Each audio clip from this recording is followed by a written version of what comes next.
सभी को नमस्कार। इस वीडियो में हम यूपीएससी की पीवाईक्यू ट्रेंड एनालिसिस को समझेंगे। यूपीएससी किस तरीके से सवाल को पूछता है, यूपीएससी किस सब्जेक्ट से कितने क्वेश्चंस पूछता है। अगर हमें ये एनालिसिस पता है तब हम काफी अच्छे से तैयारी कर सकते हैं। अगर आप 2026 यानी कि यूपीएससी 2026 की प्री को टारगेट कर रहे हैं देन ये वीडियो आपको बहुत ज्यादा हेल्प करेगा। अगर आप इस चैनल पे पहली बार आए हैं तो मेरा नाम मुकेश पुखराज है और आप मुझे बार बार देखने के लिए सब्सक्राइब भी कर सकते हैं। साथ में एक नया चैनल मैं भी शुरू कर रहा हूँ यूपीएससी मॉन्क के नाम से, इसके साथ में आपको देखने को मिल जाएगा। इसको भी आप सब्सक्राइब कर सकते हैं क्योंकि हम वहाँ पे यूपीएससी की कंप्लीट क्लासेज चलाएंगे। जो भी लोग प्री के लिए टारगेट कर रहे हैं तो एक बार के लिए उसको सब्सक्राइब करके रख सकते हैं। चलते हैं, शुरू करते हैं। सबसे पहले इस बात को समझिए कि हमारे पास में जो यूपीएससी का ट्रेंड एनालिसिस है इसको हम दो पार्ट में बांटेंगे। 2016 के बाद का एनालिसिस अलग होगा, 2016 के पहले की चीजें अलग होगी। ऐसा क्यों? क्योंकि 2016 के बाद में चीजें बदली। वैसे तो 2013 के बाद में बदली थी चीजें तो, पर अपन देखेंगे कि 2016 के बाद में यूपीएससी ने करंट अफेयर्स को पूछने का एक जो तरीका है उसको बदला था। तो एक बार के लिए अपन सबसे पहले पिछले 5 साल के एनालिसिस को देखने की कोशिश करते हैं।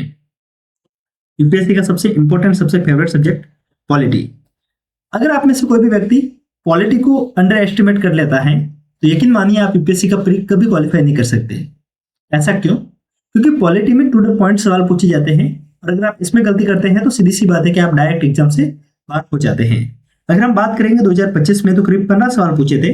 24 में करीब 16, 23 में 11, 22 में 10, 21 में 16, 20 में 14 और 19 में 12 सवाल पूछे गए, 18 में 12, 17 में देखेंगे 2017 में करीब 22 सवाल पूछे गए थे। एक काफी हाई मार्जिन रहा था। और 2016 में 5 सवाल पूछे गए थे। 2016 में एक अलग चीज ये भी हुई थी कि 2016 के अंदर बहुत ज्यादा क्वेश्चंस करंट अफेयर से भी पूछे गए थे। तो अपन इन चीजों को एक बार के लिए लेते हुए, साथ में लिखते हुए और समझते हुए चलेंगे। इकोनॉमिक्स से अगर हम बात करते हैं तो 2025 में करीब 13 सवाल पूछे गए थे। 24 में करीब 12, 23 में 14, 22 में 12, 21 में 13, 20 में 15, 19 में 14। अगर हम 19 तक एक बार के लिए एनालिसिस को देखते हैं तो हम पाएंगे कि पॉलिटी से एवरेज रूप से देखा जाएगा तो करीब करीब 14 से 16 सवाल पूछे जा रहे हैं। एवरेज करीब इसके आसपास निकलेगा। इकोनॉमिक्स में हम बात करेंगे तो करीब करीब 15 सवाल के आसपास एवरेज निकलता है इकोनॉमिक्स का। फिर हम बात करते हैं ज्योग्राफी के बारे में। ज्योग्राफी जो कि one of the most important subject हो सकता है यूपीएससी के लिए। ऐसा मैं इसके लिए कर रहा हूं क्योंकि ज्योग्राफी में जितने भी सवाल पूछे जाते हैं मैक्सिमम आपको एनसीईआरटी से डील हो जाते हैं। अगर आपने एनसीईआरटी को काफी अच्छे से कवर किया है तो आप ज्योग्राफी के हर एक सवाल को सॉल्व कर सकते हैं। इसके लिए आपको एनसीईआरटी पढ़नी पड़ेगी क्लास 6 to 11। मैं 12th का नाम इसके लिए नहीं ले रहा हूं क्योंकि मैक्सिमम सवाल आपके 6 to 12 तक के बीच में हो जाएंगे। 12th भी आपको पढ़नी है बट इनको तो कम से कम आप बहुत ज्यादा ध्यान से पढ़ेंगे। ठीक है। अगर हम बात करते हैं ज्योग्राफी के एनालिसिस की तो 25 में करीब 14 सवाल पूछे गए थे। 24 में 19, बहुत ज्यादा क्वेश्चन पूछे गए थे 24 में। और यहां से आप ये भी समझ सकते हैं कि यूपीएससी अब अपना पैटर्न थोड़ा सा बदल रहा है। देखिए 2024 में 14 पूछे, फिर 2024 में करीब 19 पूछे, फिर 14। तो आप देख सकते हैं कि यूपीएससी स्लाइटली पॉलिटी की ज्योग्राफी की तरफ अपना रुझान दिखा रहा है। तो इस बार भी अगर आप टारगेट कर रहे हैं तो ज्योग्राफी को थोड़ा सा आप ध्यान से पढ़ेंगे। इसके बाद में हम बात करेंगे 23 में करीब 15 सवाल, 22 में करीब 12 सवाल, 21 में 8, 20 में 6, 19 में 9। पहले सवाल मतलब एक देखेंगे 19 के बाद में थोड़ा सा ये पैटर्न यहाँ पे बदला गया था। ऐसा इसके लिए हुआ था क्योंकि 2019, 20 और 21 ये कोविड का टाइम में बता रहा हूं। इस समय यूपीएससी परी में एग्रीकल्चर से सवाल काफी ज्यादा पूछे गए थे। एग्रीकल्चर वैसे आप चाहे तो ज्योग्राफी का पार्ट मान सकते हैं और अलग तरीके से लेके चले तो वो अलग भी हो सकता है। अगर आप देखेंगे कोई भी बुक को लेते हैं पीवाईक्यू की तो उसमें एग्रीकल्चर के सवाल ज्योग्राफी के साथ में ही दिए जाते हैं। आगे बढ़ते हैं, एग्रीकल्चर के बारे में बात करते हैं। 25 में करीब 2 सवाल, 24 में 3, 23 में 3, 22 में 4, 21 में 6, 20 में 11, 19 में 4। तो आप देख सकते हैं कि यहाँ से सवाल काफी ज्यादा पूछे गए थे। मॉडर्न इंडियन हिस्ट्री, यूपीएससी पहले सवाल काफी ज्यादा पूछता था पर अभी हम अगर देखते हैं तो सवाल पहले कम किए गए थे और 25 में 22 बढ़े हैं। तो मॉडर्न इंडियन हिस्ट्री को अंडर एस्टिमेट करना एक गलती हो सकती है, तो इसको अंडर एस्टिमेट करना मत। ठीक है। तो देखेंगे तो मॉडर्न इंडियन हिस्ट्री से 8 सवाल पूछे गए थे इस बार 25 में। उससे पहले 23 में 3। तो सबको लगा था चॉइस का जो पेपर था चॉइस में 3 पूछे गए थे। तो 24 के पेपर को देखने के बाद में सबको लग रहा था कि यूपीएससी अब हिस्ट्री को छोड़ रहा है, पर ऐसा हुआ नहीं। 24 में 25 में फिर से सवालों को बढ़ाया गया। आगे हम बढ़ते हैं, इन्वायरमेंट के बारे में बात करते हैं। तो इन्वायरमेंट में 25 में करीब 11 सवाल पूछे गए थे, 24 में 14 यानी 14, उसके बाद में 14। अगर अपन बात करते हैं 2021 की तो करीब 18 सवाल किए गए थे, फिर 14, फिर 19। तो आप एवरेज देख सकते हैं कि इन्वायरमेंट साइंस से करीब 14 का एवरेज आपको मिनिमम देखने को मिलेगा। इन्वायरमेंट एक अच्छा सब्जेक्ट है, इसको आपको काफी ध्यान से पढ़ना चाहिए। नाउ हम बात करेंगे आईआर के बारे में। आईआर जिसको हम इंटरनेशनल रिलेशन बोलते हैं, अंतरराष्ट्रीय संबंध बोलते हैं। इसके अंदर मैक्सिमम सवाल आपके करंट अफेयर्स से पूछे जाते हैं। करंट अफेयर्स में भी मैपिंग के क्वेश्चन ज्यादा होते हैं और मोटा मोटे तौर पर कुछ क्रिएटिव वगैरह और किए तो वहां से सवाल पूछे जाते हैं। देखेंगे तो करीब 25 में करीब 9 सवाल पूछे गए थे, 24 में 5, उससे पहले 10, और अगर हम बात करते 23 में तो 12 सवाल पूछे गए थे और 21 में करीब 5 सवाल पूछे गए थे। तो एवरेज आप लेके चलेंगे तो करीब करीब इसके अंदर 6 से 8 सवालों का एवरेज आप ले सकते हैं। इतने सवाल मिनिमम पूछे जाएंगे। लेकिन जितनी भी अपन सब्जेक्ट देख रहे हैं ना, इसको अपन बाद में एक कंक्लूजन पे निकालेंगे कि आपको किस सब्जेक्ट को कितनी इंपॉर्टेंस देनी चाहिए। फिर बात करते हैं गवर्नेंस की। गवर्नेंस पॉलिटी का ही पार्ट है।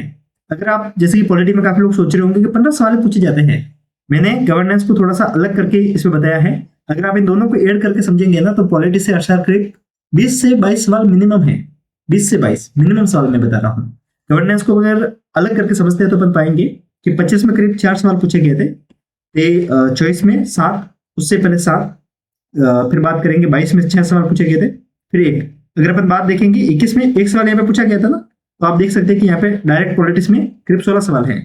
तो आप एवरेज निकालेंगे तो आपको पता चलेगा कि पॉलिटी से कंप्लीट मतलब पॉलिटी प्लस गवर्नेंस, इन दोनों से मिलाकर अगर अपन बात करते हैं ना पॉलिटी प्लस गवर्नेंस की, तो एवरेज रूप से करीब आपको 18 से 20 सवाल आपको हर साल देखने को मिल जाएंगे। ठीक है, फिर अपन बात करते हैं आर्ट एंड कल्चर की। आर्ट एंड कल्चर ये हिस्ट्री का ही पार्ट है। जो हिस्ट्री में एंशिएंट इंडिया है, एंशिएंट इंडिया में अपन आर्ट एंड कल्चर को अलग तरीके से डिवाइड करके भी पढ़ सकते हैं, साथ में भी पढ़ सकते हैं, बट अलग से पढ़ेंगे तो वो आपको ज्यादा फायदा करेगा। आर्ट एंड कल्चर में अपन देखेंगे 8 सवाल 25 में पूछे गए, उससे पहले भी 8 सवाल, उससे पहले 9 सवाल, 22 में करीब 11 सवाल, फिर 11, उससे भी पहले 11, उससे भी पहले 11। आप एवरेज देख सकते हैं कि 10-12 का एक एवरेज आप लेके चल सकते हैं। 8 भी पूछे जा सकते हैं, 10 भी पूछे जा सकते हैं, पर आपके सवाल फिक्स है कि इसके अंदर 8-9 सवाल आपकी आएंगे। तो आपको आर्ट एंड कल्चर को नजरअंदाज नहीं करना है, सबसे इंपॉर्टेंट सब्जेक्ट है। फिर अपन बात करते हैं साइंस एंड टेक की। अतरंगी सवाल पूछे जाते हैं, इंपॉर्टेंट सब्जेक्ट भी है। करीब 14 सवाल पूछे गए थे 25 में, उससे पहले 12, फिर 10, फिर 14, फिर 9। तो आप देख सकते हैं कि एवरेज रूप से कुछ 12 से 15 के आसपास का एवरेज आपको देखने को मिल जाएगा। ऑल्दो ये कंप्लीट आपको उससे पहले का भी क्वेश्चंस का एक एवरेज देखने को मिल जाता है। इसको अपन इस तरीके से भी समझ सकते हैं कि आज तक यूपीएससी ने किस सब्जेक्ट से कितने क्वेश्चंस पूछे उसको अपन काउंट करते हैं।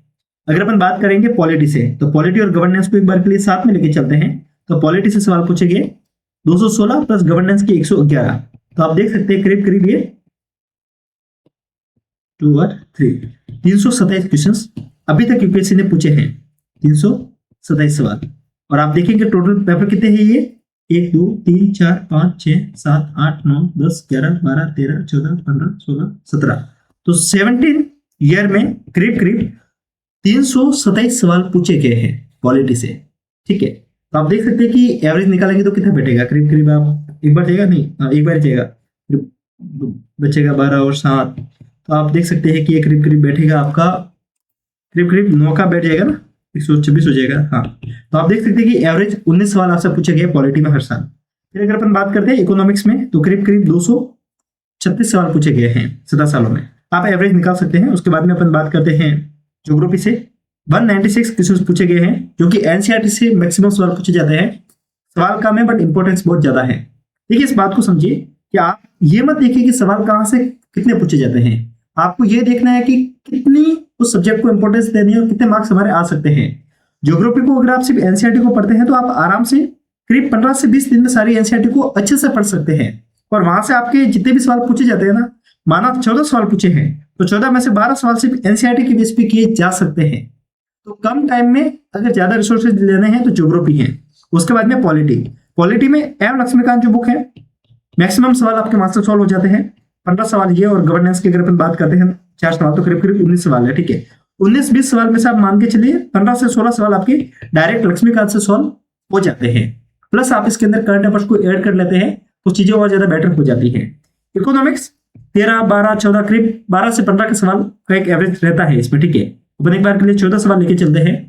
बट खेल ये है कि इसके अंदर से करीब आप 7 से 8 सवाल सही कर सकते हैं, उसके ऊपर काफी अतरंगी सवाल पूछे जाते हैं जो कि आपके लिए दिक्कत दे सकते हैं। इसके कारण इकोनॉमिक्स को इंपॉर्टेंस तो देनी है, पर उन टॉपिक को देनी है जहां से सवाल ज्यादा पूछे जाते हैं। फॉर एग्जाम्पल बैंकिंग है, रेपो रेट है, इन्फ्लेशन है, सवाल ज्यादा पूछे जाते हैं, सिर्फ उनको पढ़ लीजिए, क्योंकि सभी सवाल इकोनॉमिक्स में सॉल्व नहीं किए जा सकते। अगर कोई इकोनॉमिक का टीचर भी आपको आके बोल देता है ना कि मेरे से पढ़ लो, मैं आपके सारे सवाल सॉल्व करवा दूंगा, तो वो आपको सिर्फ मूर्ख बता रहा है, बाकी कुछ नहीं है। क्योंकि इकोनॉमिक्स में हर साल यूपीएससी कहीं ना कहीं से कुछ ऐसी चीजें पूछ रहा है जिसका कोई लॉजिक ही नहीं है। फॉर एग्जाम्पल 2024 में अमेरिका के बॉन्ड मार्केट को पूछ लिया। हर साल शेयर मार्केट, बॉन्ड मार्केट से कुछ ना कुछ अतरंगी सवाल पूछेगा। एक एग्जाम्पल बताऊं तो देखेंगे तो आप पाएंगे कि हर साल बॉन्ड मार्केट या फिर शेयर मार्केट से इकोनॉमी में करीब करीब 2 से 3 सवाल पूछे जाते हैं। इन 2 से 3 में से 2 सवाल इजी होंगे, 1 सवाल टफ होगा। ऐसे ही हर साल यूपीएससी ऐसा करेगा कि 2-3 ऐसे सवाल पूछे गए जो अतरंगी होंगे। तो आप लेके चल सकते हैं कि अपना कुछ इस तरीके का एवरेज रहेगा। अच्छी पढ़ाई करेंगे तो 8 और बहुत अच्छी पढ़ाई करेंगे तो करीब अपन 10 तक जा सकते हैं, और उससे ऊपर रिस्क है, ठीक है। एग्रीकल्चर आराम से किया जा सकता है ज्योग्राफी के साथ में, और ज्यादा टफ क्वेश्चंस होते नहीं है। अगर थोड़ा सा लॉजिक लगाएंगे तो सॉल्व हो जाएंगे। मॉडर्न इंडियन हिस्ट्री आप चाहे तो स्पेक्ट्रम को पढ़ सकते हैं, बट अभी के लिए मैं आपसे बोलूंगा कि आप सिर्फ एनसीईआरटी को कंप्लीटली पढ़ लेना, ठीक है। अगर आप पूरे एनसीईआरटी को कर लेते हैं तो आपका काम लगभग हो जाएगा। देन आफ्टर इन्वायरमेंट के लिए आप पीटी 365 पढ़ लेंगे तो आपका करंट अफेयर्स का थोड़ा मोटा मोटी तौर पे पोर्शन कवर हो जाएगा। वैसे तो करंट के सवाल काफी ज्यादा अतरंगी पूछे जाते हैं, बट स्टिल थोड़ी बहुत अंडरस्टैंडिंग मिल जाती है। प्लस आप इकोलॉजी को जरूर पढ़ना है इसमें, इकोलॉजी एंड बायोडाइवर्सिटी, ये 2 जो टॉपिक है इनको आप अच्छे से कवर कर सकते हैं। और बेसिक पढ़ लेना। बेसिक पढ़ने के लिए आपको एक सलाह बता सकता हूँ कि आप क्या कर सकते हैं। आप एनसीईआरटी लेना क्लास 12th बायोलॉजी की, उसके पीछे के 4 चैप्टर हैं जो कि आपको इकोलॉजी और एनवायरनमेंट का काफी अच्छा नॉलेज दे देता है, तो उसको आप कर सकते हैं। आईआर के लिए पीटी 365 मोर देन इनफ।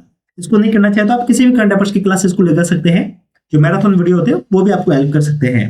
गवर्नेंस पॉलिटी के साथ में ही कवर हो जाता है। Art and culture NCERT more than enough. And science and tech आप बेसिक के लिए यूट्यूब से कोई मैराथन क्लास देख लेना, प्लस आप पीटी 365 लगा लेंगे तो आपका काम हो जाएगा। सो हमने कंप्लीट इस वीडियो के माध्यम से एनालिसिस को समझा, क्वेश्चंस कहां से पूछे जाते हैं उसको भी देखा। अब आप मुझे ये बताइए कि क्या आपको इस वीडियो से हेल्प हुई, और अगर हुई है तो आप क्या करेंगे। कमेंट में आएंगे और एक अच्छे से कमेंट मुझे लिखकर बताएंगे। प्लस आजकल यूट्यूब पे वीडियो को हाइप करने का भी ऑप्शन होता है कि आप हाइप करेंगे तो यूट्यूब इस वीडियो को और ज्यादा सजेस्ट करेगा। देखिए अभी चैनल की जो एल्गोरिदम है वो मुझे खुद को समझ में नहीं आ रही है, काफी ज्यादा डाउन होता जा रहा है, एंड इस समय मुझे आप लोगों की हेल्प की नीड है। एक तो मैंने जो दूसरा चैनल बनाया उसको आप सब्सक्राइब करके रखेंगे, साथ में इस वीडियो को अपने दोस्तों के साथ में शेयर करेंगे, अपने कमेंट करेंगे, तो देखिए उससे